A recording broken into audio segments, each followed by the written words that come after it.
सबसे पहली बात है, आप सबको मालूम है कि इंटरनेशनल वुमेंस डे है और इस बार का जो थीम था breaking the bias regaining your voice. आपको जैसे मालूम है कि चिनार कोर हर किसी सूरत हाल में कोशिश ये करता है कि जो कश्मीर की जनता है उसके अंदर औरतों को, वुमेन को, लड़कियों को एक एम्पावरमेंट का मौका मिले, ताकि ये जो हमारी सोसाइटी है यहाँ की वो अपना जो सही स्थान है वो पा सके। और आप सबको मालूम है कि जो वुमेन होती है, जो औरत होती है, वो एक पिलर ऑफ स्ट्रेंथ होती है एक सोसाइटी की, जो पूरे सोसाइटी को चलाती है।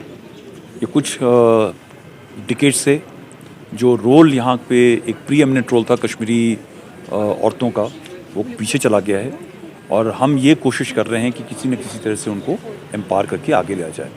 आज का जो इवेंट, उसमें छोटे बच्ची से लेकर के सीनियर लीडरशिप तक कि हम अकम्प्लिश्ड वुमेन को अपना स्टेज के ऊपर लेके आए और उन्होंने एक अपनी जर्नी बताई जो आपने रिकॉर्ड किया और आपके माध्यम से सभी कश्मीरी बच्चियों को जाएगी, ताकि वो अपना रास्ता बनाएं और कश्मीरी सोसाइटी के अंदर वापस अपना जो एक स्थान है उसको पा करके हम यहाँ पर एक जो लॉन्ग टर्म पीस है, ड्यूरेबल पीस है, उसको पा सकें। सर कितना बड़ा रोल है वुमेन्स का, जो हमारे यूथ बढ़ते हैं, कितना बड़ा रोल निभा सकते हैं? देखिए, मुझे लगता है कि 100% रोल वुमेन का है। सबसे पहले जो हमारे देश के दुश्मन थे उन्होंने औरतों को पीछे करा। जब एक बार औरतों को पीछे कर दिया तो उन्होंने अपना एक स्थान आगे पा लिया। उस स्थान को आगे पाने के बाद में उन्होंने यकीन कर दिया कि जो बच्चे हैं वो ड्रग के रास्ते, टेरर के रास्ते, टेररिज्म के रास्ते के ऊपर चलाना उनको आसान हो गया। उनका मुंह बंद कर दिया गया और उनको एक घरों के अंदर जब बंद कर दिया औरतों को, तो इससे उनके जो चाल है उसके अंदर वो सफल होने लगे। मुझे लगता है कि जब एक बार इनके पास में वॉइस आने लगेगी, वापस वो अपनी सही जगह पे आ जाएंगी, तो अपने घर के अंदर हर औरत अगर अपने घर के अंदर जो उनका बच्चा है, उनका पति है या उनका भाई है, अगर उसको वो कंट्रोल कर सके, सही रास्ते पे ले जा सके, तो तुरंत यहाँ पे जो वॉयलेंस है वो कंट्रोल हो जाएगा। Sir, 1 year down the line, sir, there's a gunfire. अगर उसको वो कंट्रोल कर सके, सही रास्ते पे ले जा सके, तो तुरंत यहाँ पे जो वॉयलेंस है वो कंट्रोल हो जाएगा। Sir, 1 year down the line, sir, there's a gunfire silent on the LOC.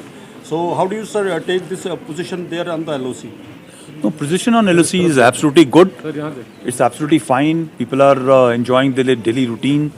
I think it's a great thing which has happened for especially the border area, people from Uri, Kiran, Tangdhar, who were suffering due to ceasefire violations.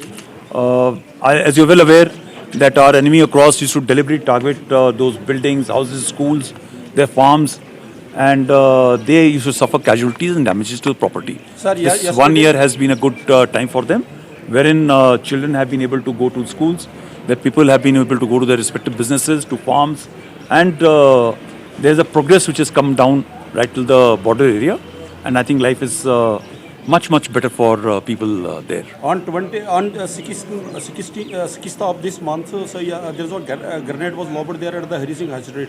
So one girl lost her life, and another boy was also and a man was also has hit under this grenade attack.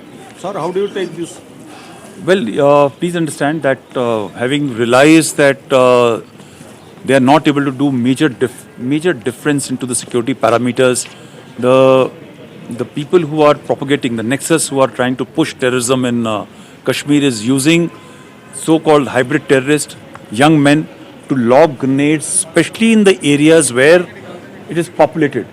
It is a very cowardice act, wherein ladies, women, men are going about their daily routine businesses, shopping, and you throw a grenade in which you lose two people, one old man of about 60 years old and one young girl of just about 20 years old. Nearly about 25 plus people have been injured. I think it is condemnable.